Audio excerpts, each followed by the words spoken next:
Bharat Pakistan match అంటే ఎలాంటి hype ఉంటుందో మనందరికీ తెలిసిందే. తాజాగా కొలంబోలో భారత్తో పాకిస్తాన్ ఉమెన్స్ మ్యాచ్ జరిగింది. ప్రపంచ కప్లో భాగంగా మ్యాచ్ జరిగినటువంటి విషయం మనం చూసింది. దాంట్లో జరిగిన సన్నివేశాలు, టాస్ గెలిచిన తర్వాత నో షేక్ హ్యాండ్ కంటిన్యూ అవ్వడము, ఆ తర్వాత మన క్రికెటర్లను రెచ్చగొట్టేలాగా చేసినటువంటి కార్యక్రమాలు, ఇలా అన్ని రకాల వివాదాలు, కొంత కాంట్రవర్సీ, రకరకాల హైప్స్ అంతా క్రియేట్ అయింది ఆ మ్యాచ్లో. తాజాగా సిద్రా అమీన్ చేసినటువంటి ఓవర్ యాక్షన్కి ఇప్పుడు అంతర్జాతీయ క్రికెట్ కౌన్సిల్ ఐసీసీ గట్టి కౌంటర్ ఇచ్చేసింది.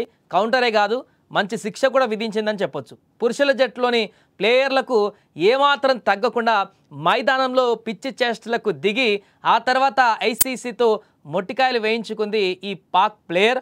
మ్యాచ్లో భాగంగా 40వ ఓవర్లో సిద్రా అమీన్ అవుట్ అయినటువంటి తర్వాత ఆమె తన నిరాశను, నిస్పృహను చూపించేటువంటి క్రమంలో బ్యాట్ను గట్టిగా పిచ్ పైన కొట్టింది.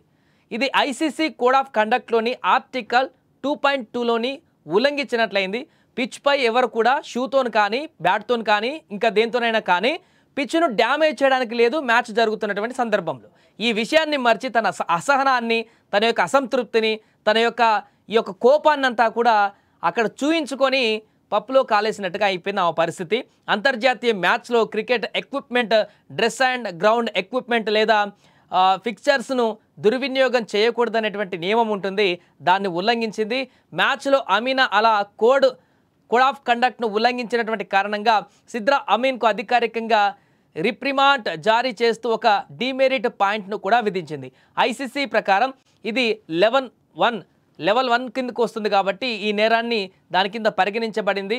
గత 24 నెలల్లో ఆమెకు ఇదే మొదటి తప్పు కావడంతో గట్టిగా హెచ్చరించింది. సాధారణంగా లెవెల్ 1 నేరాలకు ఐసీసీ నిబంధనల ప్రకారం కనీస శిక్షగా అధికారిక రిప్రిమాండ్, గరిష్టంగా ఆటగాడి మ్యాచ్ ఫీజులో 50% వరకు జరిమానా, 1 లేదా 2 డిమెరిట్ పాయింట్లు విధించవచ్చు. సిద్రా విషయంలో కూడా ఆమెకు ఒక డిమెరిట్ పాయింట్తో పాటుగా అధికారిక వార్నింగ్ కూడా జారీ చేశారు. కానీ సిద్రా తన తప్పును ఒప్పుకొని మ్యాచ్ రిఫరీ షాండ్రే ప్రిడ్జ్ ప్రతిపాదించినటువంటి శిక్షను అంగీకరించడంతో ఈ విషయంలో ఎలాంటి హియరింగ్ అవసరం లేకుండా సమస్య అక్కడికి పరిష్కారం అయిపోయింది. ఏదేమైనా కూడా మరొకసారి పాకిస్తాన్ క్రీడాకారులు గ్రౌండ్లో చేసేటువంటి విన్యాసాలకు, వారు చేసేటువంటి వెకిలి చేష్టలకు, వారు చేసేటువంటి అసహనాన్ని, కోపాన్ని ప్రదర్శించేటువంటి తీరుకి ఇక్కడ శిక్షలు ఏ విధంగా పడతాయి అనేది మరొకసారి రుజువైంది. తమ యొక్క ఆగ్రహావేశాలు, ముఖ్యంగా భారత్తోని మ్యాచ్ జరిగినప్పుడే ఈ యొక్క వింత చేష్టలన్నీ కూడా బయటపడుతుంటాయి పాకిస్తాన్ క్రికెటర్లకు, అటు పురుషుల టీం అయినా ఇటు మహిళల టీం అయినా కూడా. అందులో భాగంగానే అంతకుముందు మెన్స్ టీంలో కూడా రౌఫ్, అదేవిధంగా వారికి హెచ్చరికలు అలానే జరిగాయి. ఇప్పుడు సిద్రా అమీన్, ఈమెకు కూడా ఆ రకమైనటువంటి పరిస్థితి ఏర్పడింది. కాబట్టి నెక్స్ట్ మ్యాచ్లోనైనా సక్రమంగా లేకుండా, ఇలాంటి ఓవర్ యాక్షన్ లేకుండా మ్యాచ్ ఆడితే ఇబ్బంది లేదు. కానీ మరలా ఇలాంటి ఓవర్ యాక్షన్ చేసి ఇలాంటి తప్పిదం అని చేస్తే మాత్రం ఖచ్చితంగా శిక్ష పడేటువంటి అవకాశం అయితే కనిపిస్తుంది.